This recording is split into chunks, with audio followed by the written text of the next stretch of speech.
Meeting to order. Pledge allegiance. Pledge allegiance to the flag of the United States of America and to the republic for which it stands, one nation, under God, indivisible, with liberty and justice for all. You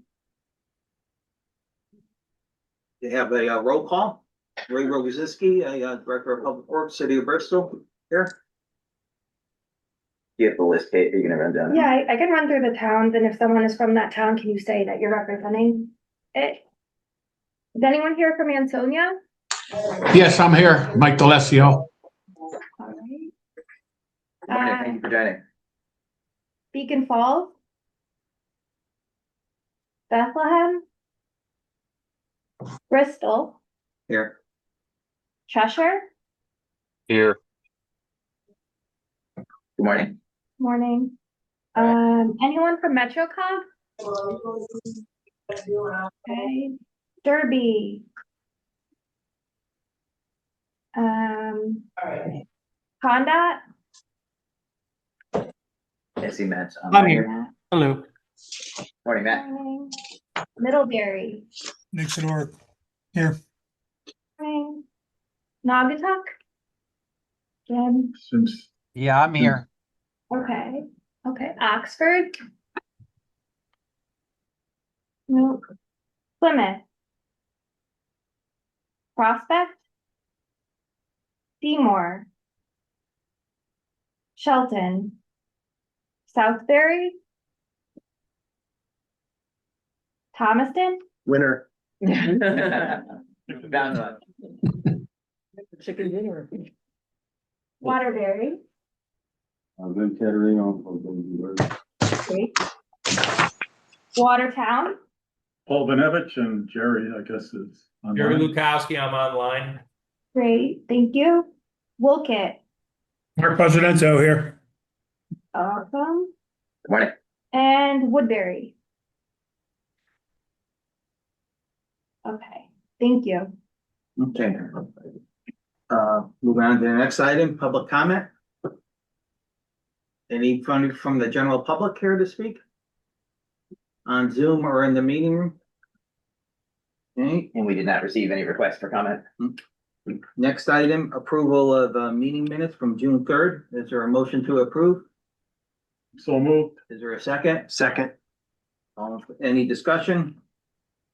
All in favor? Aye. Bye. Hey. Passes. Guest speaker, replica HQ demo of municipalities. Emily Morin. Hello. Morning. Good morning, everyone. Thanks for letting me join. My name's Emily Morin. I'm NVCOG's account representative from Replica, which is a new subscription you will all have access to as member organizations. So I have, I think, about 10 minutes on the docket today. I just want to introduce you to what Replica is, the kind of data and applications it can support you with.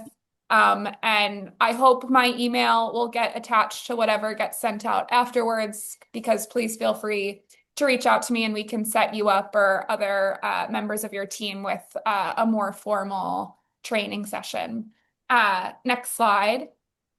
So we won't get into the platform today just due to our limited time, but you should be able to create a Replica account using your agency or municipality email address. I will work with Kate to make sure that we have all of the proper email domains. I know that anyone with an NVCOG email address should be able to sign up right away, but I just want to make sure we double check about any municipalities. And if I can send out something afterwards, I can also send this link as well. Next slide. So a little bit about Replica. We primarily started as a data company, but increasingly have tried to develop different products and applications where we can really work alongside our customers and try to carry them through the process, not only be with data, but really be part of that analysis and execution. And we work with our customers across a variety of different issues. Our largest use case is definitely going to be in this transit and traffic bucket. But, with having data about how people are moving through a community, we've also helped customers address questions ranging from economic development to climate preparedness. And the way that I like to think about Replica's core strength is that it is still very much centered on mobility, but the ways in which that the data that we have can help answer broader questions about the ways in which communities and places are functioning. And we're also always eager to, really help complement your existing land use, environmental, and economic data sets that you might be using in your day-to-day work by adding information about who's interacting with a place, where they come from, and how they travel to provide a more comprehensive picture. Next slide. This is a big picture wise. So this collects traffic. Ultimately, your replica gets traffic data. And how does it do that? Yes. So the way Replica works, I have a slide where we can go into this, but we have traffic data sets, but also using different data sources like cell phone data, location, like GPS and dash data. We have all of these different data sources. And for our seasonal data set, which is a modeled data set, our team constructs a model population basically of the United States and the trips that are being taken on a typical day for different seasons in the year. And this allows us to kind of understand movements in aggregate without, sacrificing any privacy. So no one will know when I go to the store, but using the data sources that we have, we're able to construct a model that is, demonstrating those movements without, highlighting anyone's actual private comings or goings. And with that data, what we often work with our customers alongside to help answer questions is there a way that they could be better prioritizing projects? How could we make our investment decisions more equitable? Where are certain infrastructure improvements going to make the biggest difference? And many others. Next slide. And so this is like a flow chart I like about how we really think about our goal at a high level at Replica is, no matter the question that you are, working on or perhaps trying to make more efficient in your day-to-day work, we really try to meet you where that question is and show you the ways in which you can leverage our different data sources and the abilities of our platform to understand the ways in which, people are moving through your systems and communities with the ultimate goal to empower data-driven decision-making that you can feel very confident will lead to an improved outcome for your community. Next slide. And so I already kind of touched on this a little bit, but so we're using these third-party data sources to create our models, and how this helps us, as we know, working in the built environment, that, one of the biggest challenges is that there's not going to be a single data set that tells the full story, but the ways in which that we are trying to compile these multiple data sources and, bridge together not only mobility patterns, but also the demographics of those traveling. We're trying to, build a more holistic data set that can help you understand, have the data that you trust. And we couple all of these data sources with real world ground truth data that we get from customers to help us ensure that we're calibrating our models to reflect the reality correctly. Next slide. I can also deliver a link to our data and methodology and schema, which is, much more detailed than this if you are interested. But as I was saying, this allows us to like bring all of those inputs together to provide a really insightful view of what's happening in the macro. And I will be sure to follow up with some more information. But if we go to the last slide, uh, to get us more into like how Replica can help you, this is some of the data that you will have access to. So whether you want to, become a real Replica superstar and access it yourself, or, work with me or work with another team member who's perhaps more in the platform, you're going to have access to ADT and annual speeds data. In our seasonal model, this is where we're going to have that more mobility data coupled with demographic data, so you can understand mode split, origin and destination patterns, and you can understand who is making those trips. There's a lot of detail there that's really in our studio, which is one of our flagship products. I think I've demoed this to some of you. But as I said, always happy to set up another call. And then we also have daily data, so daily VMT and daily vehicle origin and destination data. And this is available on about a 5-day lag. So probably right now you'd be able to see through July of 2026.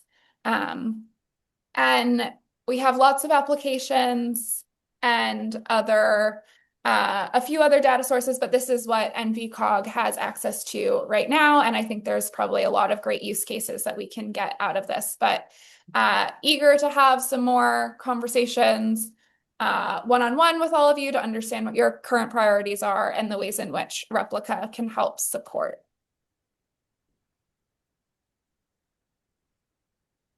So thanks, for the, presentation. Certainly this, slide with the available data is, certainly, helpful.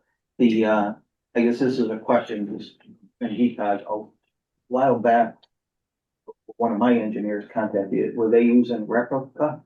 No, so we just started our Replica subscription. We spent a number of years with a different platform that offered a lot of information. And many of you have requested data from that platform over time and we've working through TIA, we've been able to give you both kind of that big data platform version and also the on-street version.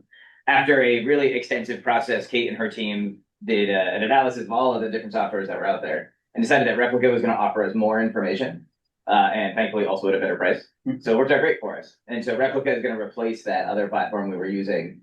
But just like before, if you want to see origin and destination information, if you want to see ADTs or estimated VMT across part of your town or city, we can provide all of that information for you. And now, unlike before, you can actually set up an account and access it directly yourself.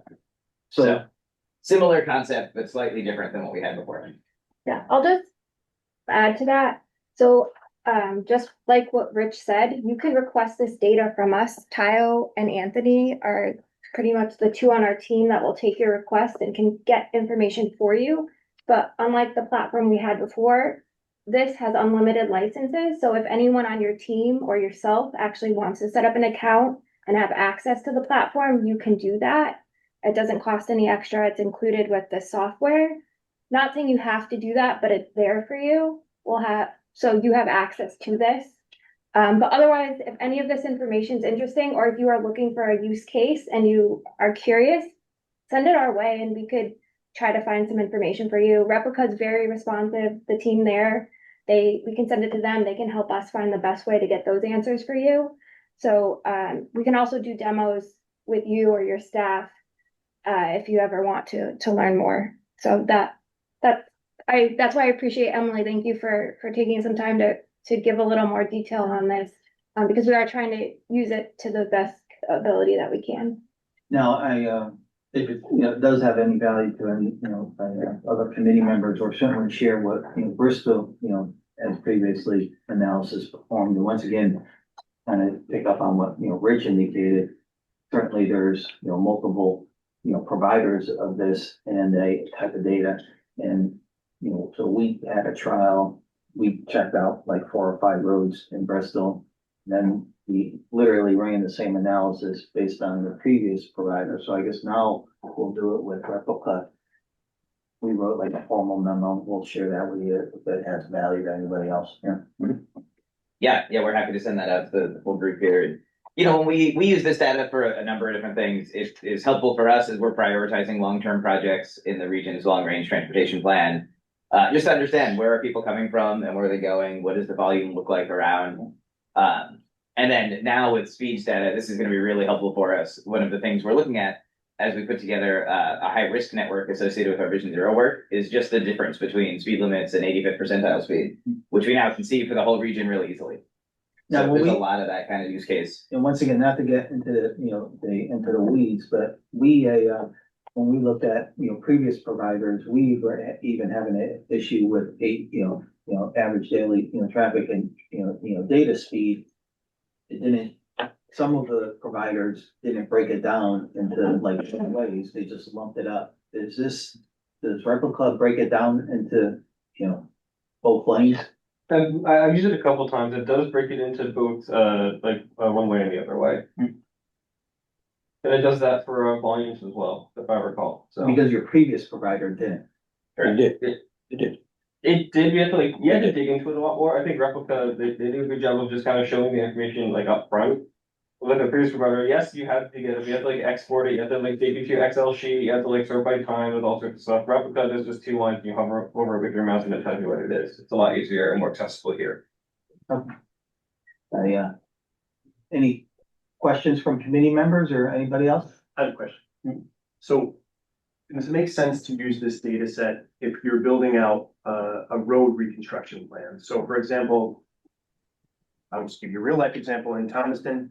We need to go through an entirely new road plan, figure out which roads we're gonna fix next, etc. Would someone use this to say, okay, here are two roads that are roughly in the same condition, need about the same amount of work, but one gets a lot more traffic than another? Does that make sense? Is that an appropriate use case? Yeah, that's one of our primary use cases for this, is to determine when we're looking at the limited amount of money that can be invested, where is it going to have the biggest impact? So absolutely, that's a perfect use case for it. Great. Thanks. I assume for Thomaston and other communities, you can also see for commuters or Thomaston residents.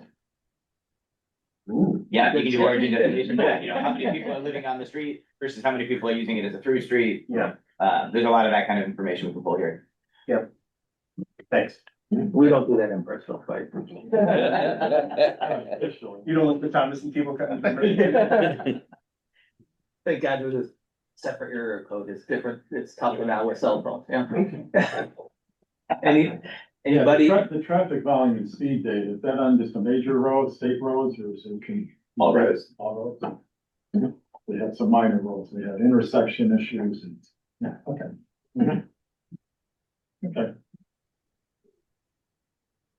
Any other questions or comments? Does it Once also again, show the speed of the traffic? Yes. Yeah, so we can get speed data directionally on every road that we had volume data. Thanks, and I see it on the slide now after I asked the question, so. That's okay. Yeah. any other questions, comments? If not, thank you very much, Emily. Okay, thank you, everyone. Hope to work together Thank you. soon. All right. Thanks, Thank you. Moving on to the next item, transportation planning, lots of cost change, Division Street and Seymour Avenue, safety improvements, Derby, Kevin Ellis. Thank you. Good morning, everyone. So we do have a cost increase for this project. This is doing a roadway work on like 3 sections of Division Street and Seymour Avenue around Griffin Hospital. The road just needs replacing, new sidewalks, expanding the sidewalk network, that sort of thing. We are at final design, but we need a cost increase here. The previously approved cost is around 3.2 million, and the current cost is around 4 million. The biggest reason for this cost change is during the final design stage, there was a lot of work needed to be added to the maintenance and protection of traffic plan, and that had to be really extensively laid out because of the project conditions. That's the reason for the increase. So there's a recommended motion to recommend approval and allocation of funding to the project. Of course, I'll take any questions. Any questions? Yeah, if not, is there a motion? There's a recommended motion contained within your packet. Is there a motion to come forth before the committee? The recommended motion is to, approve allocation of additional lots of funds for Division Street and Seymour Avenue safety improvements. So moved. Is there a second? Second. Any, discussion? Not, all in favor? Aye. Aye. Aye. Aye. Thank you. Next item, lots of costs, overage, Rubber Avenue reconstruction. Yes, thank you again. So, the borough of Naugatuck approached us, maybe a couple months ago, and they had some cost overages involved with the Rubber Avenue project.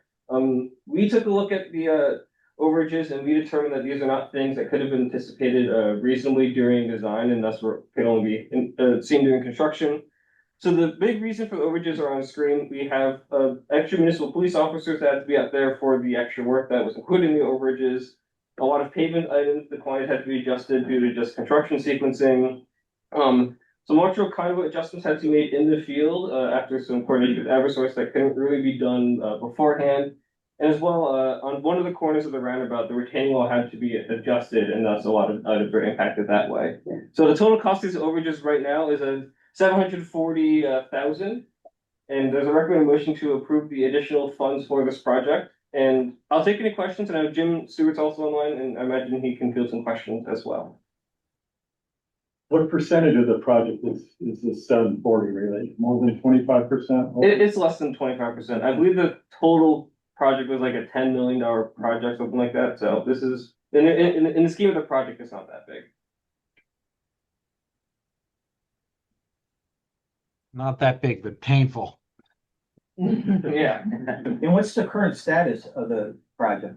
The current status was, we were basically finishing up the last couple items, a little paint and landscaping and some punch list items. And then Monday's rainstorm caused some significant issues.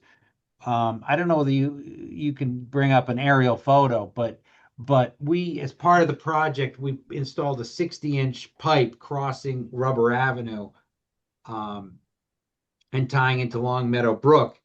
And that was tied into a 30-inch pipe going up Etna Street.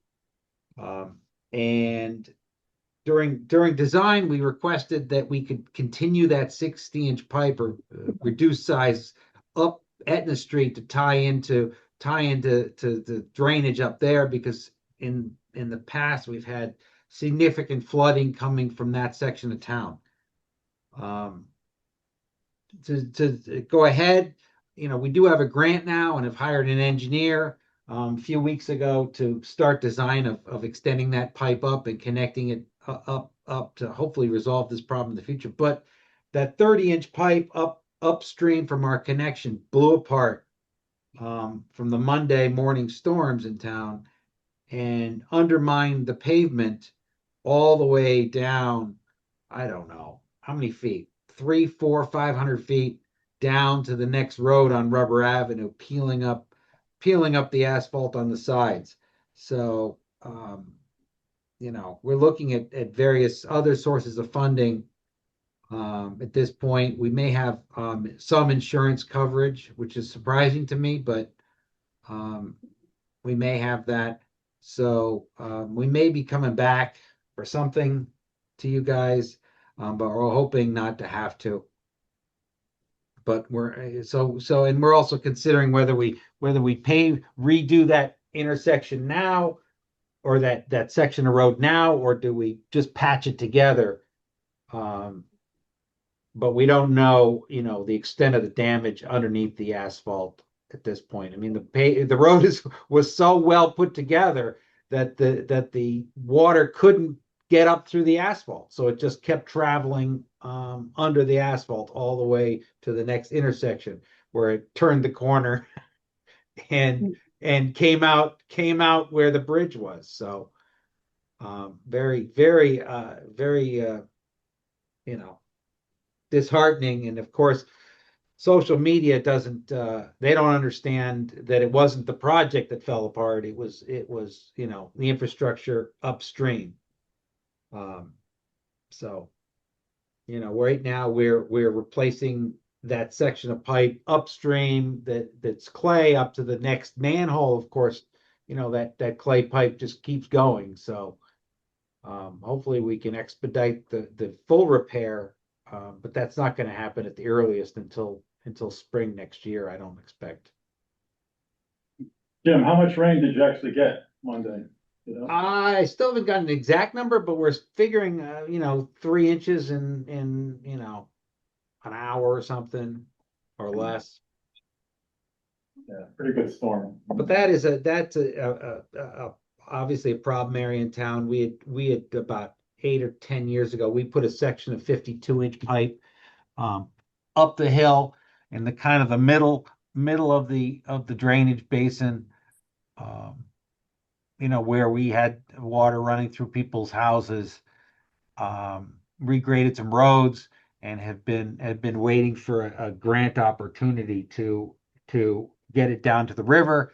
Of course, Rubber Avenue, we use this opportunity to connect to the river and get under Rubber Avenue and slightly up, you know, the Etna Street, which is the road that the pipe's got to go up. But you know, we finally got that grant to connect the two pipes, and not fast enough, obviously. So, and then NVCOG is working on the designs of extending that pipe even further up the line. So Definitely have my sympathy as a fellow public works guy. Is there yeah, you don't look good when you shut down a road for how many years now? 2 years. And you design it for probably 5 before that, and then it gets torn up in the morning. You know, people just started driving over it, you know, last fall. So not good. On top of all the retaining walls that fell over. That we had one where we were analyzing it, you know, because we had so many other things to do, looking at it. And we looked at it a month ago and said, it's time. And okay. Foreman put it on his list, and of course it fell over. So there's about 1 million pictures of that. You know, it's funny you just said pictures, honestly, not to burden you going through a lot. Certainly, I'm not gonna look on social media, but if you could share a couple of pictures. If you can give me, I can bring some up if you give me share. Yeah. Share. You don't mind taking a little time? Why don't we pass your motion to get the? Yeah, before I show you the pictures. Is there a recommended motion? Oh, Is there a second? you gotta read it first, don't you? I'll read it. A recommended, motion to allocate additional lots of funds for Rubber Avenue reconstruction. Is there a motion? So, Is there a second? All in favor? Aye. Aye. Aye.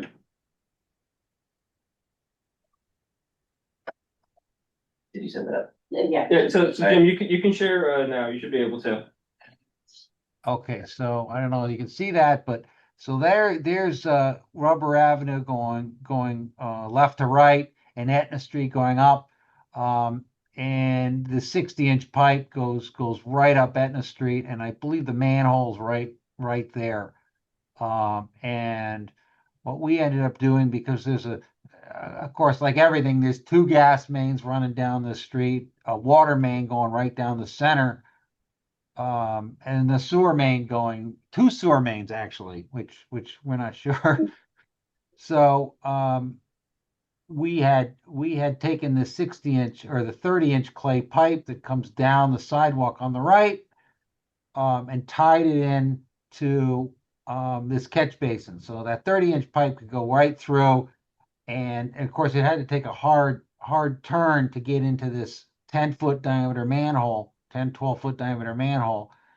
And the pipe was reduced in size because we couldn't get over or under the water main. But any overflows were coming out through this double catch basin. But of course, just upstream, it blew apart, came out, and then ran under the asphalt. And I have another shot. I don't know whether I can do my next picture or I got to exit out and stop sharing. Let me stop and pick another picture. Yeah, so there's a shot of that sidewalk that was lifted. And the gas main is underneath there, and you can see a little bit of the clay pipe. Wonder if I can go on. No, probably not. Let me show you what.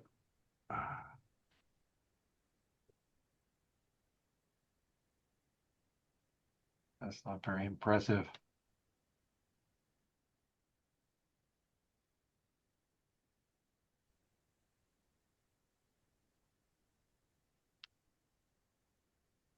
Well, this will do, I guess. We definitely don't want to put you on the spot to find, pictures. No. I mean, this is, it doesn't look that bad in this photo, but you can see how the pavement's been raised up. And it's funny because it's more impactful where there's any curb cut or handicap ramp. They've all been lifted. And we're not sure what it did to these trenches, because you could see when you're in the field that it's followed the utility trenches. And we actually cut a little test hole in the asphalt, and the asphalt was raised up, I don't know, a couple inches. And as it settled, of course, it pushed the asphalt further up and at the edges. So all that it's we've looked at it, and all that asphalt has got to be milled up or peeled up and regraded. We don't have any cost estimate at this point, but that's our next task.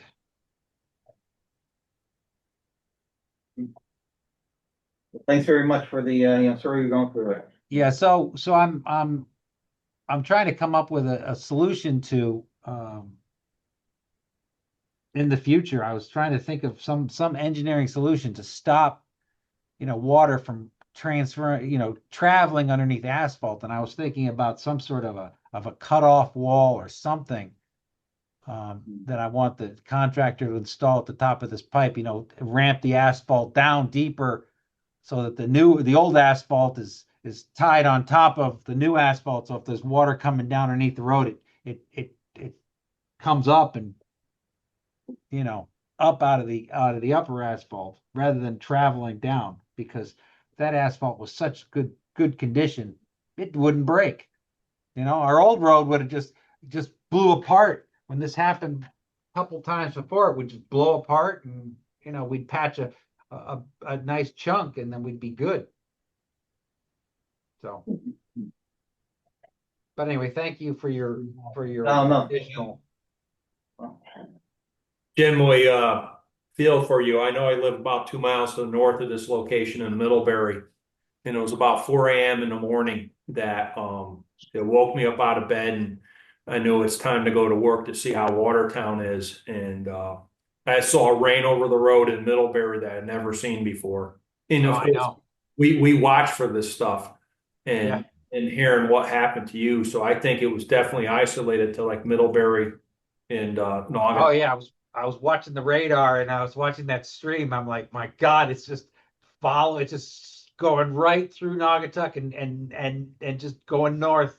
I was like, oh my God, gonna be a problem. Thanks, Jim. Okay, thank you.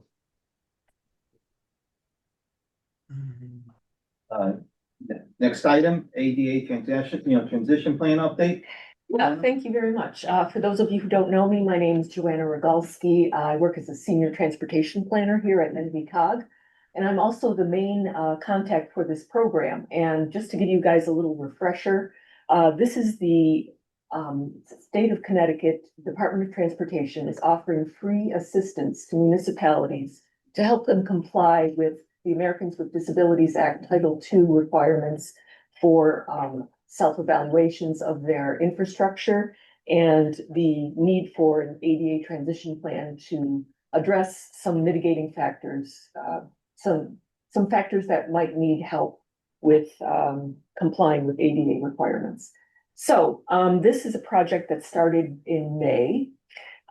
This past July, we have had two kickoff meetings with the consultant, which is Beta. And in that photograph that you see on the screen, that is taken on July 22nd in Derby. They were doing some field tests of what they were going to be using for measuring the intersections, sidewalks, other pedestrian infrastructure in public rights of way for state and local roads. So the other thing I need you to know is that this is a voluntary program. However, we're hoping that every NVCOG municipality chooses to help take up the state with this free assistance. And it's not only the state, but it's the NVCOG. We've got the Maps Data Technology, our GIS team that's also working with Beta. And what we're putting together is a whole database of infrastructure in public rights of way, pedestrian infrastructure for local roads and state public rights of way. So what I'm also showing you here, just to give you an update on the work. So in this picture of the map of the NVCOG region, it kind of shows you how the work is progressing. So the purple area is the towns that we're working on first. Then we're going in a clockwise direction into the green area, the red, and then finally the blue. So we have started work with Derby, and we're moving now into Ansonia and Seymour. And this is just to give you guys a heads up that there will be someone from Beta contacting your ADA transition, ADA coordinators in your towns, and the chief elected officials to coordinate work on helping you guys have this self-evaluation for your town done and for ADA transition plans to be done. So I do have one-pagers that were distributed at the two regional kickoff meetings. I will have those available in digital form after the meeting, and they can be distributed then. I can answer any questions right now. Oh, the other thing, if you want to look at, we do have a project page at the Naugatuck+Valley Council of Governments. If you scan that code right there, it'll take you to that page and it'll give you a little bit more information about what's going on with this project. And also the meeting, both meetings were recorded. There is one link to the meeting on July 30th that is through that QR code, and you can watch it and get some more information at your own leisure.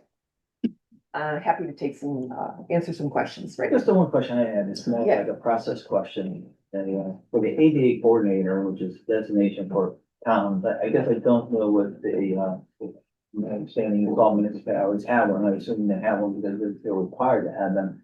But I assume it also varies from town to town. It does. And for ours, it's the human resource director, and honestly, that's because some of the scope of fall under that. By the same token, our human resource officer doesn't know anything about the transition plan and Right. and sidewalks. So eventually, I guess it will get to me. But if NVCOG is going to contact the mayors and it may take a while to get to the person that actually is oversees handicap ADA ramp work. Right. And so just to clarify, we've got ADA coordinators, we've got the chief elected officials, but we've also got public works contacts in our list, land use planners. And what we're going to do is we're asking Beta to contact that whole group of people for a particular town so that everyone's on board with who needs to be in the know. Yeah, and courtesy, I would definitely have them contact the people that are part of the TTAC committee since they're the most knowledgeable on. Right, exactly. And then I've included the public works people from this TTAC group in that list. Now, is there a state statute that requires every town to have a ADA coordinator? It's not a state statute, it's a federal requirement. So by federal law, you need to have an ADA coordinator for your town. And what are not put you on the spot, what are the responsibilities? What should be the correct person within a municipality? There's no, it's someone who really has an idea of, number one, the population that needs this assistance within that particular town. So who are the people who need that ADA accommodation? So someone who can do that. Someone who, just like the people at this table, has some day-to-day dealings with public infrastructure, especially pedestrian required public infrastructure. So, you know, if I go through the list, some of the people who are the ADA coordinators are the public works people. Some of them, like Bristol, are the HR directors. Some of them, like in Thompson, it was the, she's not the municipal agent, but she was pretty much acting as a municipal agent, Deb Burnable. Yep.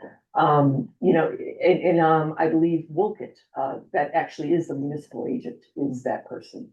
So every town has to decide for themselves who is the logical person, but it should be someone who has the issues of promoting that people with disabilities participate fully in civic life. Thank you. Any questions or comments? Once, any questions or comments? I got one. So we in Cheshire, we put our ADA transition plan together 2 years ago. So it's on file now. We started the process of updating our handicap ramps and other locations near public facilities. Are we going to gain any benefit out of this if we've already started that process?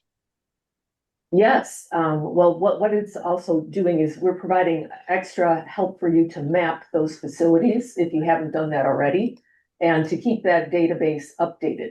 So, yeah, I think and I believe it's Cheshire that you're speaking for? Yep, Cheshire. Okay. Yep, so yeah, Cheshire would benefit. It's free assistance, and it's going to digitize things and put them into a dashboard so that you can more easily update that plan as you go along. Okay. No, that'd be useful because right now we've got it all tracked in spreadsheets. So we went out and reviewed all the ramps on all the sidewalks in town over the course of 6 or 7 months, and just documented, where they were, what their conditions were in a sprawling spreadsheet that we update as we make progress on it. But it's not like you can pull up a map and be like, okay, here are the ramps that need adjustment, or these are in good condition and they are compliant. So it's kind of hard to visualize where we sit with all of it. Right, and that's one of the beauty of this program is that not only, so this program is going to last 18 months, but Naugatuck Valley Council of Governments is going to be continuing on helping the towns after this program, after this initial data set is compiled and the transition plans drafted. So yeah, we want to be partners in this and keep that, because the ADA transition plans, they're meant to be a living document and it's that, and it's a long-term thing. It's not going to happen over 2 or 3 years. Exactly. Excuse me, your timeline might be 20 years, but it's important that it's in a transition plan. Excuse me, my voice little. Yeah, we've got it out projected, at least 15 years to touch all the non-compliant ramps. Right, and we'd love to help you to keep that up to date. And I will add, NVCOG does map all sidewalks and pedestrian facilities for the whole entire region. So if you do have inventories, we could try to work with you, because like Joanna said, this is still going to take 18 months, and some towns, you're going to be on the later side. So if you want to start working now, let us know. Okay. All right, we'll keep that in mind. I would say that community connectivity grant, and Bristol has received, several of them at this point. We already allocated a lot of funding for ramp replacement. Yeah, there's a few good programs out there. Any other questions or comments? Thanks for the update. Metropolitan Transportation Plan, 2027, 2055 update. Yep, you're not done with me yet. So, so this is, I want to give you guys an update about the and when we're talking about the Metropolitan Transportation Plan, we're talking about the Central Naugatuck+Valley MPO, so the 15 towns. These are the projects that we're talking about. So just to give you a little recap, in May and June, we had sent you to your towns lists of projects that we wanted to include for the air quality modeling to Connecticut DOT. Thank you very much for all of you. Kevin and I, we worked really hard with a lot of people to get those projects in, and people on our transportation team actually submitted those projects to Connecticut DOT by it was June 30th. So now they are in the hopper for being air quality modeled by Connecticut DOT. So thank you for all of that. So what's happening now? We've started this even before the projects were submitted. What we're doing is this time around for the MTP, it's something new, where we're actually prioritizing projects based on data. So what we're doing, our Central Naugatuck+Valley MPO, the plan priorities, what we've all agreed on is that we want to promote projects that promote safety, that promote accessibility, and that reduce the vehicle miles traveled, which means, reducing congestion on our roads. So what we're doing is we're looking at that criteria and applying it to the projects that we're submitted to the Connecticut DOT. And what we're doing is we're using scoring, like what I see here, what you guys can see here, the first tier of scoring. Again, we're looking at that safety, accessibility, and VMT reduction. We're looking at it project by project. And, this is when I say we, we're talking pretty much Kevin, Ellis, and myself. Kevin, because he's got a lot more of the in-depth engineering know-how, and me because I'm a little bit of a newbie in all of this. And he's like bad cop, I'm good. That's the best way to put it. So, but what we're looking at is, has this project been in the Regional Safety Action Plan? Has this project been cited in the Vision Zero action policy? So this is just with the safety issues. And, is it addressing some vulnerable roadway users? So based on all of that, we give it a score out of 20. And then accessibility, the same thing. We have a whole rubric that we're following with all of that, and then VMT reduction. So we're looking and then, based on those first tier scores, we'll prioritize, we'll see where those land. And then for the first, at this point, we're taking 50% of those first tier projects, the higher scores, and then going into the second tier to even further prioritize, how we want to do, again, with asset system management, historic disinvestment, project readiness, regional impact. So that's just to give you a little snapshot, and we're expecting this process to be done by the end of this month. So I'm happy to answer some questions, or Kevin, did you want to add anything to what I mentioned? I'll make a quick note on the scoring rubric. The way, so we have the plan priorities of safety, accessibility, and reducing VMT. And we really want to prioritize safety paramount over the others. So the way we design the scoring rubric is if you are a project that is safety, you can get a maximum of 20 points. But if your project only really addresses accessibility and VMT reduction, you can only get 15 points. And by the nature of the scoring rubric, if you're not a safety project, you probably won't make the second tier of the list, which kind of shows how we want to make safety projects a priority for our region, because we have Vision Zero that we want to meet, and that is probably, I think, the biggest goal for our region, is to meet that goal and really reduce fatalities and serious injuries on our roadways. And that was all kind of built into the rubric. Yeah, it doesn't mean your project's not going to be funded, nothing like that. It just means that it's just a way for our group to make better decisions about what's best for our region, based on the priorities of our plan and what we're promoting for our region. And just to clarify, these plan priorities are those that have been adopted by or endorsed by the NVCOG and CNVMPO boards over the last several years. Yes. Through the various plans and documents that we've brought forward. So these priorities come from the board, not from staff. Yeah, and again, these projects were we did a whole review of all of these policies and plans that have been written over the last few years, citing those projects. So we have a very comprehensive staff. Question. So does safety include, speed reduction? Yes. In terms of making roadways you know.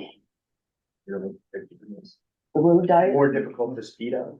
Yeah, so really safety, we will look at a project and go, does this project have the potential to reduce the amount and chances of a serious injury or a fatality? That was really the ones we looked at, and there's a lot of different ways you can accomplish that, obviously, including speed reduction. So as we went through the list, that's kind of like the first thing, at least on my mind, is can the project reduce those fatalities? And then flashing beacons and crosswalks. Yep. And those will score, I would say, that's pretty high on our safety. Even though people just ignore them. You'd be surprised. I mean, obviously, lots of people ignore them, but they actually have a surprisingly better yield rate than you would expect, especially compared to a non-beaconed crosswalk. I'm just giving you my personal experience. Oh, no, I'm not. We put two Yeah. in town, and I literally walked from my office to the grocery store, and I crossed two of them. And people look at me standing on the side, and they're watching me and speeding right through with everything flashing. I'm like, yeah. Yeah. What am I chopping? Yeah. Do I need a bonfire here? Might work. Yeah, laser option. Yeah, right. Sorry, it's a data point of one. No, it's a fair point though, and it's certainly an issue that increasingly we're seeing a disregard for some of the, legal signage. But so the safety, primarily the way we're doing this is looking at the previous version of the Federal Highway Administration's proven safety countermeasures, which includes a number of categories and specific items that are effectively were the national strategy around roadway safety. There's been a modification in the time since we began this, and we had some questions about the validity of the changes that were made, and so we're still using the previous version. Okay, and we're also raising some of those in future projects, so a little bit. I know it makes it harder to plow, but anything we can do to slow some stuff down. For sure. Yep. Yeah. Okay, thank you. Thanks. Yeah.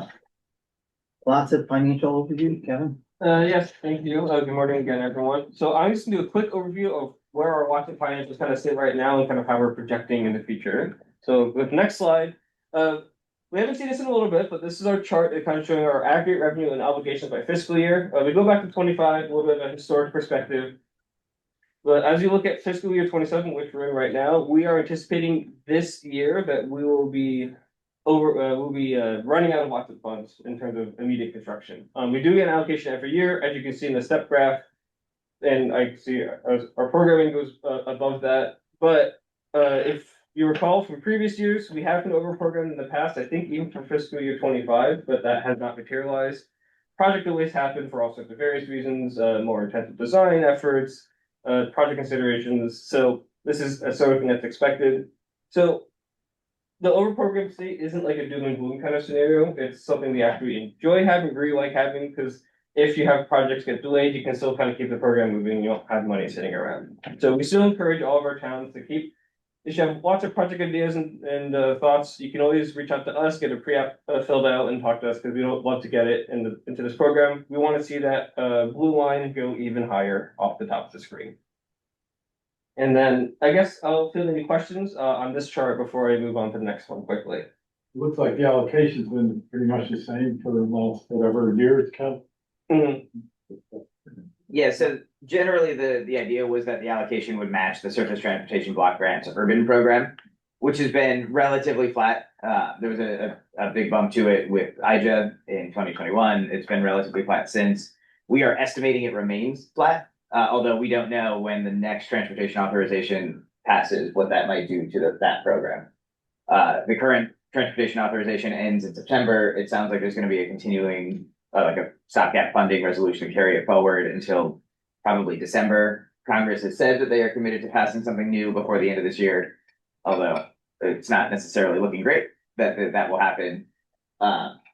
So, there's a chance that these numbers do change going forward, but as of right now, we're estimating that everything stays relatively flat. Our region receives just about 10.8 million a year in total, lots of dollars. And that, once again, the dollars originate at a federal level, but they get filtered through DOT or? No, so.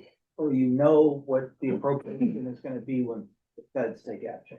So ultimately, all lots of dollars are state bond dollars. And what the way the program is designed to work, at least, and it doesn't always follow it exactly, is that the state receives the total surface transportation block grant allocation from the federal government. And the MPOs, in partnership with CONDOT, program that onto state roads. The DOT then approaches the state legislature and requests a matching dollar amount in state bonds for the towns to use through Lot 7. We do that because the federal program is extremely difficult to manage. It can take upwards of 12 years to initiate and get through the federal program, even for some of these smaller projects. And so it becomes effectively impossible for towns, especially smaller towns, to ever implement projects. Versus with state dollars, it's a much simpler process. The DOT has a lot more ability to assist in things like the Connecticut Environmental Protection Act and so Policy Act, excuse me. So ultimately, LOTSIP it's supposed to be a roughly 1-for-1 match to the federal urban program. But it's all state dollars that you're receiving. There's no federal mixed into that. But the state dollars we receive are a function of federal dollars received by the state. They are a match to the federal, but they are state bond dollars that are actually issued. Yeah. And then, so the state receives, I think, just under 82 million in urban program dollars. DOT programs that federal money. So it all gets spent on state roads or on state priorities. And then the state dollars through the bonding for LOTSIP all then come back to you. And in theory, and we think that, once again, it's a national program. If the federal government wanted to reduce Connecticut's 82 million, in theory, it would reduce Alabama's, whatever Alabama's getting.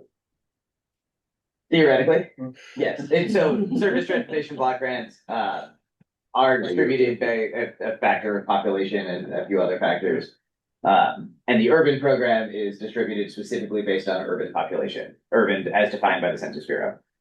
So theoretically, if the Fed reduced the total STBG program, that would be a reduction in urban dollars to every state equally. I guess I will know, because it's a state dollar, that the state DOT is asking to match the federal program, and the federal program decreases, the DOT could decide that they just like locks it. They want to keep that bond money at the previous level because it's been a successful program. So just because the federal money goes down doesn't mean that locks it will immediately as well. Yeah, the Connecticut legislature can decide to maintain or increase those numbers regardless of what happens at the federal level. And clearly, part of why it's so important that we maintain this program as over-programmed is to demonstrate the ongoing need and the commitment from the towns in spending these state dollars. If they don't allocate it, you're gonna. Exactly, right. I don't want to take and based on what your staff, NVCOG staff has indicated in the past, NVCOG expends, if the state looks at it big picture wise, there's a lot of unspent, lots of funds out there from the other COGs. Is that still correct? It is less true than it used to be. Most regions now have programmed upwards of 80% of their total allocations, and many have spent upwards of 50%, which is a big change from even just a couple of years ago. There were a few regions who had hardly touched the program since its inception. And so even though, we're certainly we have spent more dollars percentage wise than any other region, but other regions now are starting to catch up. And it is a lot easier for DOT now to go to the legislature and demonstrate that every town across the state is benefiting from the program. Although we would love to have access to some of those extra dollars that other regions are leaving on the table.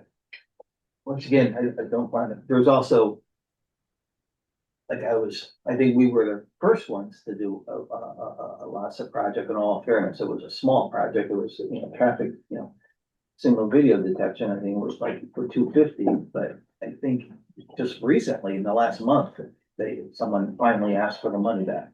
Yeah, so it's taken a while. DOT has finally put in a process for auditing finished projects and returning extra dollars. Yeah, and just so we're clear, when I said finally, I mean like 10, 12 years. Yeah, it took a very long time. Yeah.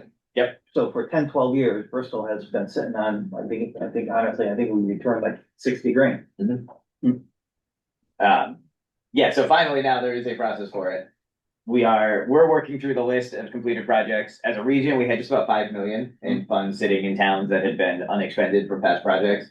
And we're almost 1 million of that has been returned already. That's right.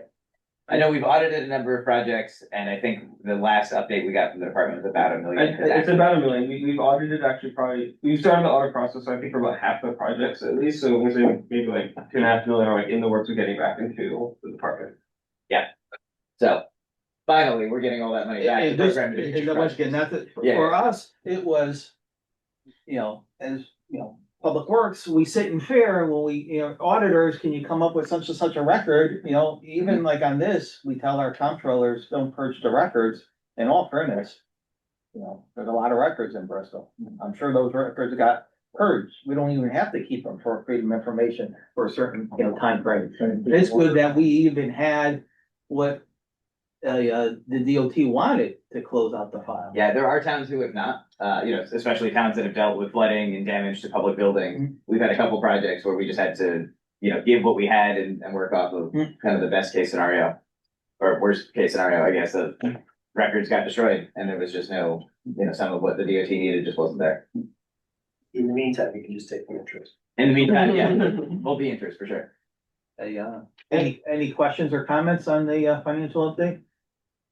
I do have one more slide. I just want to give one talk about this. This next slide is just kind of showing how much WATS funding we have spent since the beginning of the program.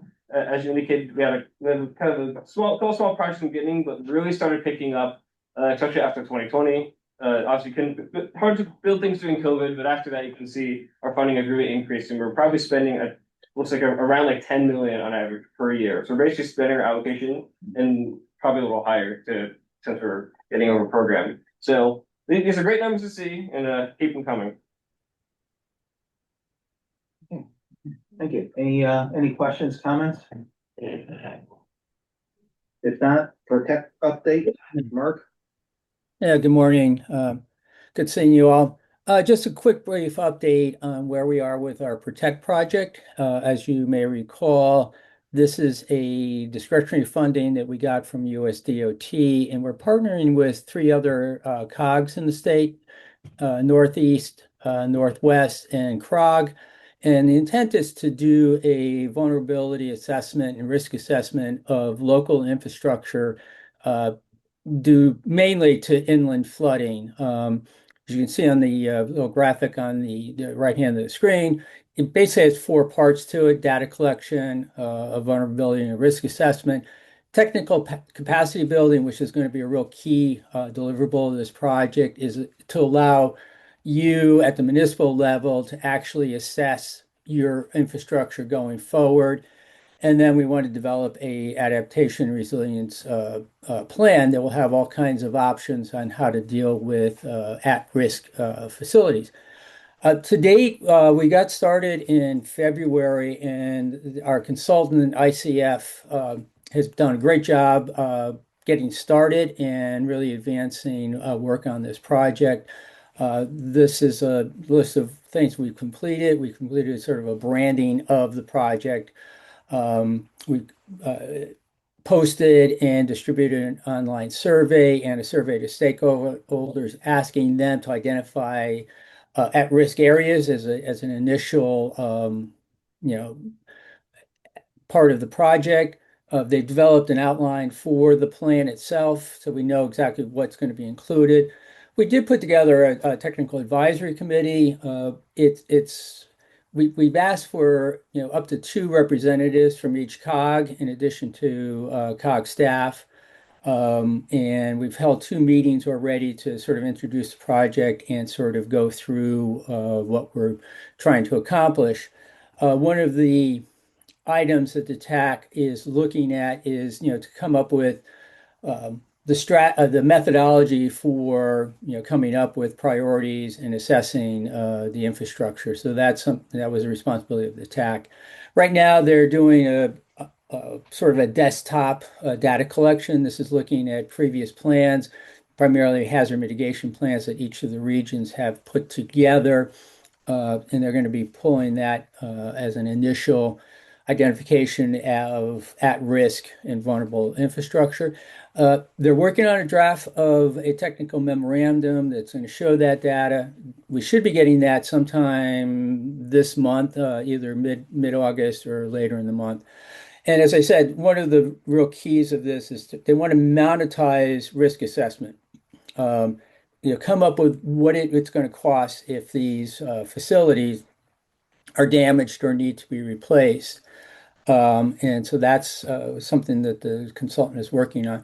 Another key aspect of the study is we're going to be using what's called Fathom flood modeling. Fathom is they've developed a technique for modeling, floods and rain events. And it's a little bit more robust than current FEMA floodplain maps. And it takes into more current experiences in terms of rainfall amounts. And the model is also going to look at not only just current flooding hazards, but also project that into the future. So we have an idea of what might occur going forward. Next slide. So that's what's sort of been completed to date. I just wanted to put this sort of graphic up that shows what our timeline is for next steps. And again, this is sort of for that, because the key part of this is that a risk assessment. So again, this graph is showing we're going to be doing coming in the next couple of months. We're going to finalize a system-wide methodology for setting priorities for or identifying what our most vulnerable assets are. And we're going to hold another TAC meeting sometime in September that is going to sort of look at the draft results. One of the other key items is coming up in October. We want to hold some virtual regional meetings. We're going to invite the public and other stakeholders, just to show what we have come up with so far, what the results are, what our issues are, and then go forward with sort of gathering some information from the public and stakeholders. And then another big task is going to be we want to do site inspections of some of these facilities. It's one thing to look at a report and looking at maps, but we actually are going to be sending the team out into the field to actually look at what the condition of some of the infrastructure is. Obviously, given the breadth of the study area, we can't actually do a site inspection of every culvert, small bridge, low-lying road out there. So that's why we're doing that desktop data evaluation first to sort of identify the top locations that we want to do these site level assessments. And right now we're looking at doing 60 throughout that region. And just as a heads up, when we get started, we will be reaching out to the towns directly, invite them to participate in the site inspections if they'd like, but at least just notifying that the team will be out there. So again, that's going to be starting sometime in November. Might be a little tight, given weather, but like I said, the consultant team is doing a great job moving forward on this project, and they're actually probably ahead of schedule on the overall project. So we have confidence that they'll reach meet that timeline and be ready to do the inspections in November. So that's a quick update on the project. Any questions, I'd be happy to answer. We do have posted the information on our website, which will be updated periodically. So reach out to me or Rich, Donovan, if you need any more information on the project. So I will add that we got the draft schema for bridges and culverts. And so that's being included in this project. So for the 2028 Public Act requirement to have all local bridges and culverts mapped, this will, so you'll have the same data, the same for that mapping is completed.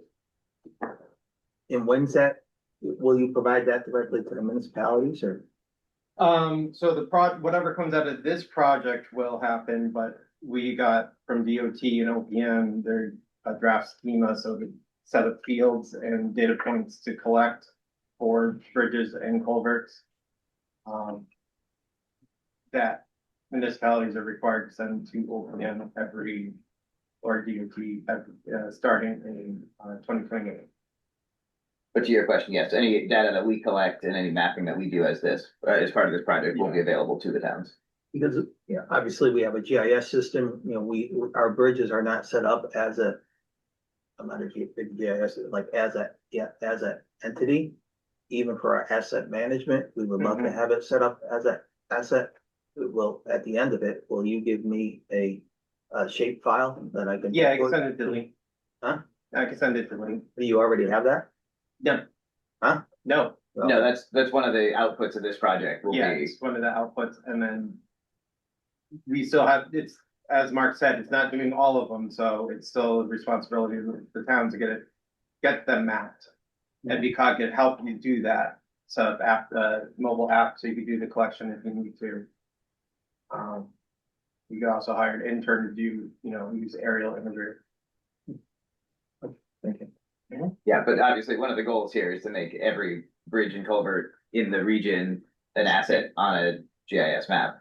So you can track over time and have them all visually available. Will we get it? Will we get the DOT inspection file like attached to it? Only if it's DOT asset, which they already have mapped. So it's all which are on state roads. These are for all local roads. But DOT does inspect a local culvert. Yeah, so the local inspections that get done, you probably won't, I doubt that they will have them attached directly to the asset in GIS. But the inspections exist and the asset will exist, and it will just be a matter of. I'm sure as we start rolling in the work, we'll start figuring out things. Thanks. It's a good question, though. We'll work on getting a better answer for it. Yeah, Any yeah, I do have a question, Watertown here, actually two. Is this where you opened up the system again for us to input our problem areas with pictures and locations? Yeah,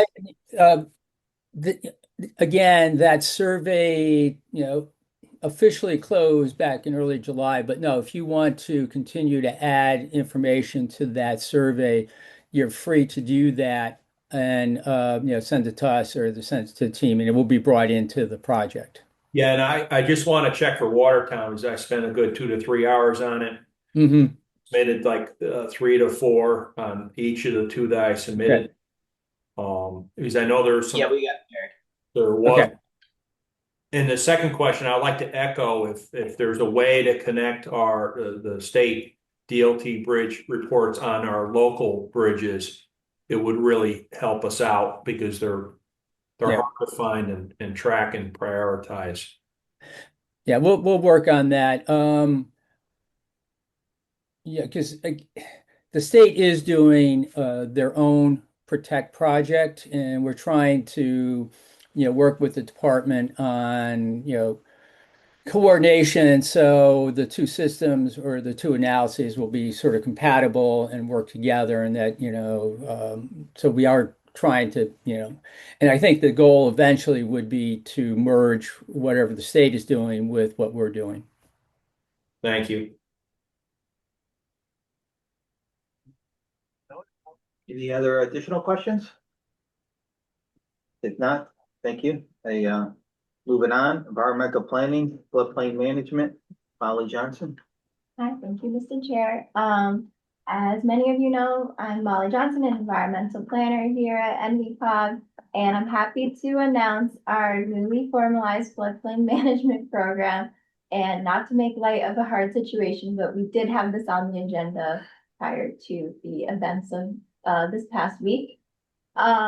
So we wanted to just kind of let you know that this program exists, and it really aims at providing technical assistance, capacity building for our municipalities, as well as supporting the implementation of flood mitigation projects, similar to what we just talked about with the Protect project, and also spreading awareness of floodplain management to municipalities as well as the public. We recently launched a new webpage. The QR code is accessible from the website is accessible from the QR code on your screen and also the link on your screen. And just wanted you to be aware that we offer these services to you all. Related to this, at the February TTAC meeting, we had multiple municipalities discuss their inability to access repetitive loss information from FEMA. And so we looked into that, and we just wanted to let everyone know the update on that. So we reached out to Connecticut Deep and Diane Ivkovic, who's the state NFIP coordinator, let us know that the Connecticut DEMIS, Department of Emergency Management Services, continues to be in negotiations with FEMA. So until that state relationship gets formalized and signed, FEMA cannot review any renewals for their information sharing agreements with municipalities. So it really puts us on a pause, and you all on a pause for getting that information, which is obviously very unfortunate. We also, in that discussion with the state, brought up the idea of creating a regional information sharing agreement so that it would hopefully reduce paperwork at your level, and we can basically get access to that repetitive loss information at a regional scale, and you can just get that info through us every year. But just wanted to provide that update. And then finally, we given recent events, but also we've been thinking about this for a while, we would like to start tracking these local flooding events, whether they're severe or mild. For example, I think Director Bukowski mentioned, some water over the road in Middlebury. We would like to start tracking this in a platform and ideally get it mapped so it could help us with our future infrastructure planning, also floodplain management planning and hazard mitigation planning. So I did have a few questions for the group related to that. One question is whether or not there's a platform you're already reporting these instances to, because obviously we would be able to try to request that data if so. And then follow-up is if there is a good way you could think of us collecting that information from you all that would not be an additional burden to you.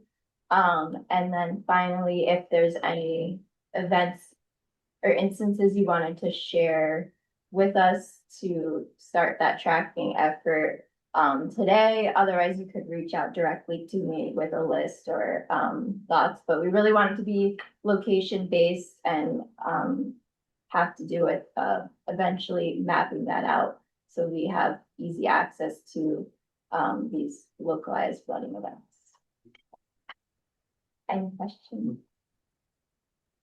Thanks for the information. Bristol, we do track it, we do document it. We document it when there's a, I don't even say major, but when there's flooding, we typically document it as a report. So, we could provide, our reports. And, but we don't have formal software that documents it. Any questions or comments? Well, thank you very much for the information. Moving on, open space, urban green funding opportunities. Hello, good morning, TTAC. Thank you so much for having us. This is your annual reminder about two of Connecticut Department of Energy and Environmental Protection's most popular open space offerings. I'm sure many of the folks around this table and online have heard of these programs and even taken advantage of them before, but they're open again now, so we just wanted to give a little reminder. The first is called OSWA, or Open Space and Watershed Land Acquisition. It's due on November 6th, and this is open to any municipality. The idea here is that you can use deep funds to pay for 65% of fair market value for acquisition, and you'd come up with a 35% match, unless you're an environmental justice community, in which case you would be able to get a 75% from DEEP and 25% share from the municipality. It's a great program, and congratulations to Cheshire for their award was just announced back in June. The other one is a little narrower. It's the Urban Green and Community Gardens Grant. This is due December 4th. It is open to distressed municipalities, targeted investment communities, and EJ block groups. So it's kind of a weird pattern, especially because of that EJ block group. So there are several towns where the full thing is eligible, and there are several towns that you might not necessarily consider EJ, but there's portions where you could do an UGCG project. This one has a 50-50 split in terms of match, and this is specifically used to improve or enhance urban green spaces. So your typical community gardens. I know that Thomaston in the past used it to improve a park by getting better pathways, some electrical outlets, things like that. And NVCOG loves these grants. It's my favorite grants to write. So if you want support, if you need maps, support letters, you just want to talk about scoping a project, please reach out to us. We're really happy to assist with that. I'm happy to take any questions. Thanks for that. Thanks for the information. Certainly, if there's any questions. We also received a email from Aaron on the, on the Highland Conservation. So how does the Highland Conservation Open Space Grant? Sure, yeah. In addition to this? Yeah, so that's actually something different. Yeah, the Highland Conservation Act, it's a little complicated, so I won't get too into the weeds on it, but basically it is a totally different funding source. My understanding is that if CT Deep doesn't fund something through OSWA, but they think it's a strong project, and you're in the sort of eligible boundaries, they may recommend it to HCA, which is a federal funding source. Is that the understanding? Yeah, and I think it's a way that DEEP, it's basically additional funding that DEEP has to allocate to. So there's some funding through that program that goes directly to the state. The state can allocate it as it wishes, and part of it is competitive. So basically, the state sort of wants to hear about all of these projects that might be submitted to the open space grants that DEEP has, so that they can decide, like, okay, this one makes more sense to apply the federal funding to. This might make more sense for the DEEP funding.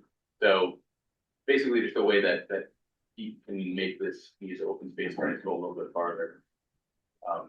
So we're really trying to, at this point, understand what projects that are eligible are out there that might be submitted for funding this year, and also we're looking to expand that eligible region so that more of our towns are eligible for that federal funding. So you all should have, or your CEO should have received a few different memos depending on which one of those towns you are. So if you are eligible, if you're not quite eligible yet, if you're not eligible, all you really have to do is pass a resolution and send a letter to DEEP, and you can be listed as potentially eligible and be able to start tapping that fund. So I was going to talk to you offline, but maybe some of my questions, have value to other, committee members. So, we received the thing on the Highland, but if I understood you correctly, and maybe I read too much into it, we don't apply to the Highland directly. We apply to open space, and then DEEP forwards it to Highland. That's right. So DEEP. So I think even on the competitive ones, I think DEEP is submitting the request to the program. So you really have to work, and DEEP is working with Naugatuck+Valley Valley Association to help coordinate all of this. So we would like to hear about those projects, and then we can take all of the projects from our region, talk to HVA about it, and then coordinate with DEEP to get them slotted in the right position to get some kind of funding. And I'll give you some good news. It's super easy to apply for that. Like the things they want to know are like brief project description, acreage, map lot. I mean, it's very, very low effort for the town to put this forward compared to filling out an OSWA grant application. it's a lot easier than understanding the program. Yeah. I'm still not entirely sure I understand it, but, this is what we're getting for. I guess I will, talk to you offline, but there was also the understanding in Bristol, maybe falsely based on this conversation, that the Highland opened it up to like open space enhancements, not open space acquisition. But then that's a problem if we have to apply to open space, watershed acquisitions in order to get to Highland. So either A, we're wrong, or it doesn't. I'm not sure improvements are eligible for Highland. I think their focus though is clearly more conservation. Like they want to get more land protected. I think that's their big priority. So even if it is eligible, I don't know that it would be a great application for that program. And just to be clear, you don't have to go through Oswa to get HCA. It's possible you could do that route, like if DEEP decides not to fund through Oswa, they might direct you to HCA. But if you have another project that maybe for whatever reason, like maybe you don't have a 35% match, you want to go directly to HCA, you can come to us, we'll put it through the channel and we'll get it submitted to them. Because HCA has what percent funding? No match, you mean? Correct. No match. Meaning they potentially would pay 100%. Yeah, it's I imagine it's more competitive than Oswa just because of the numbers and having to, and I keep calling it a federal fund. It's actually really only 4 states, I believe, right? That have access to this. So you're not competing against California or anything. And what are the 4 states? Pennsylvania, Connecticut, New York, and New Jersey.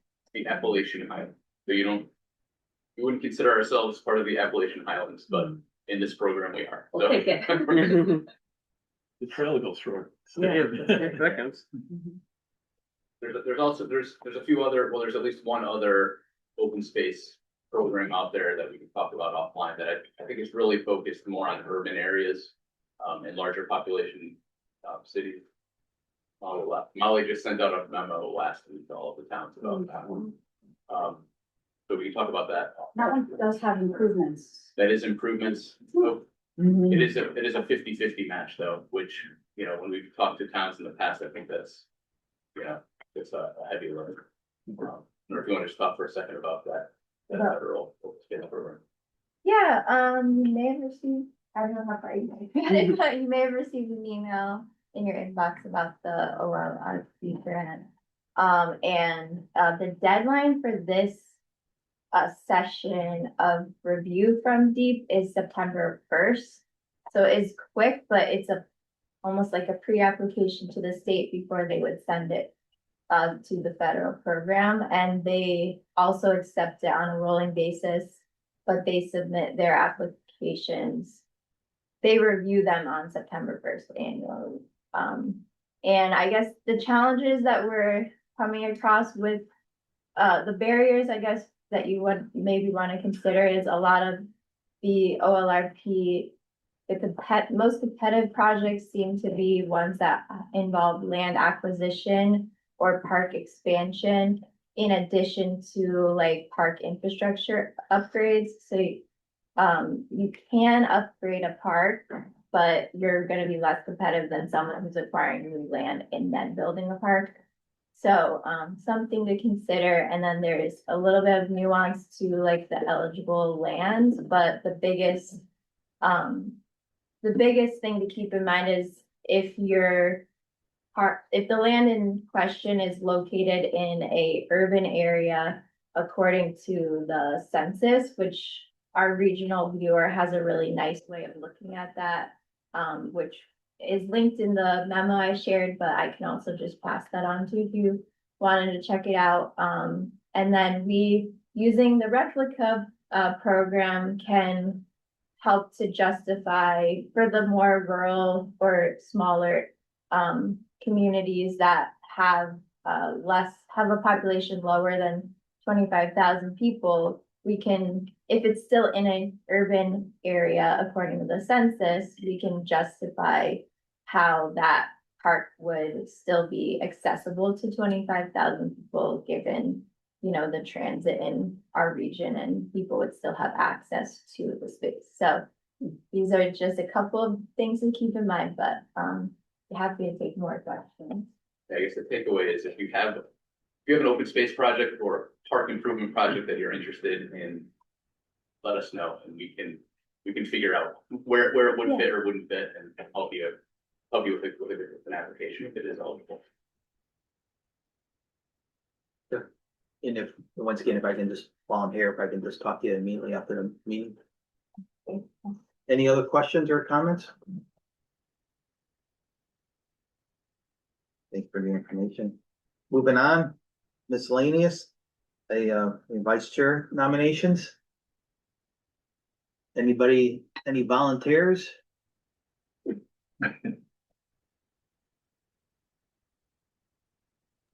Certainly, there's a lot of worthy, people that, put a lot of time into this committee, so I think there's a lot of good candidates, out there. If there are no nominations now, to a certain extent, I apologize, I was on vacation before the meeting. I'll, reach out to a couple individuals that I think are good, but honestly, there's a lot of worthy ones. I could throw my name in, Jerry from Watertown. Gray, if need be. Yeah, we were definitely one of the ones I was thinking of. It's appropriate for as chairman. Can I make a nomination? I nominate, Jerry Lugansky from Watertown DPW to be vice chair of TTAC. Need a second? Is there a second? Second. All in favor? Aye. Congratulations. I should I get ready and put my helmet on? I was gonna nominate you, Jerry, but all the work you have to do, I wasn't gonna. So Thanks I'm glad you volunteered. Thanks for stepping up. I appreciate it. My fellow, we are gathered here today. Oh, you need an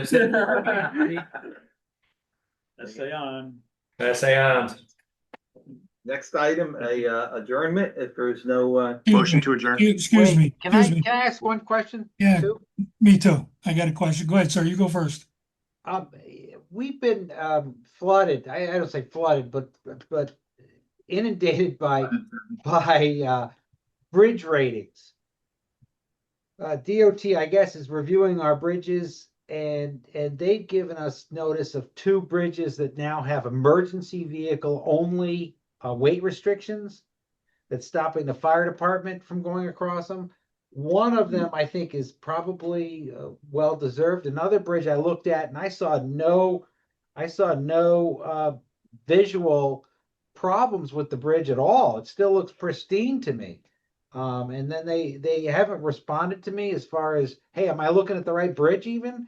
And can you send me the inspection reports? They haven't responded.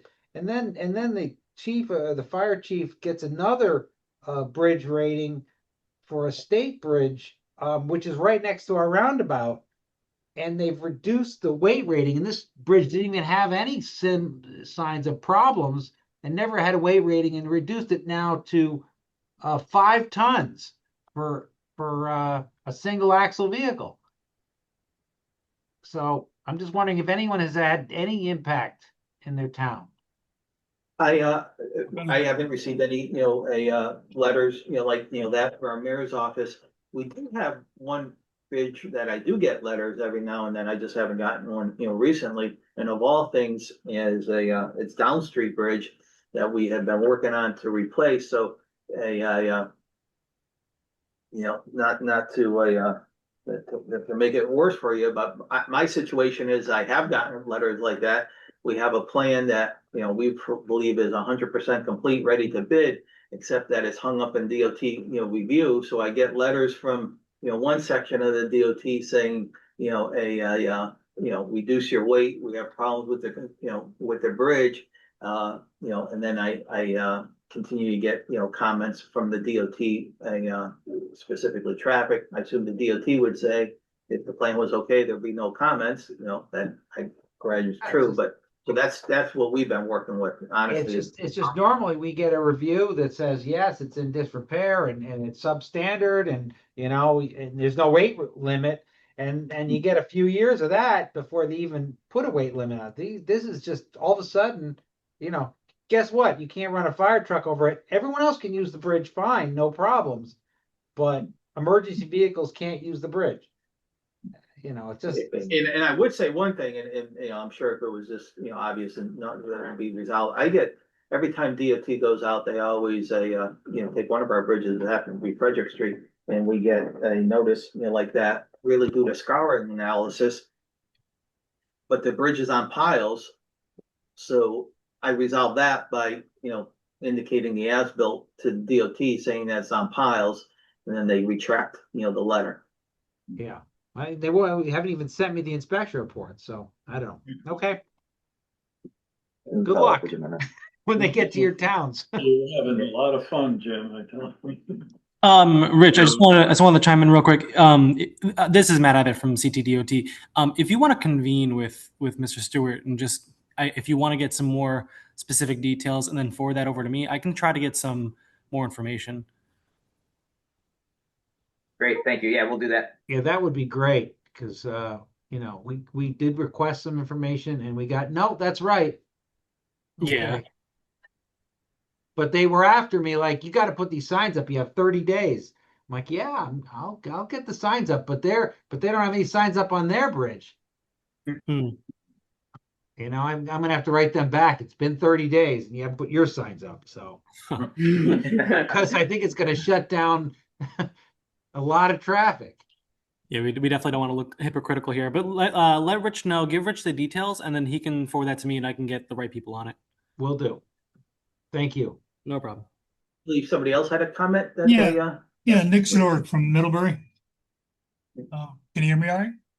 Yes, I could. Okay, thank you. This is a little good news. And I know Molly's there and I don't want her to blush, but I want to give thanks to Molly Johnson and Tom Doherty and their team. They've been working with us for the past couple of months. We were a casualty of Navis and Young, and they came in and helped us bring our MS4 up industrial permit and help us through a DEP audit. And we came out golden on the other end, and it's because of those people, Molly and Tom and their team. Town of Middlebury thanks them, and personally myself, great gratitude to those two young people.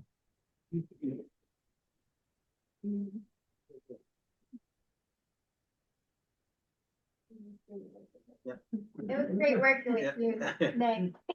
Yeah, thank you, Nick. We appreciate the comment.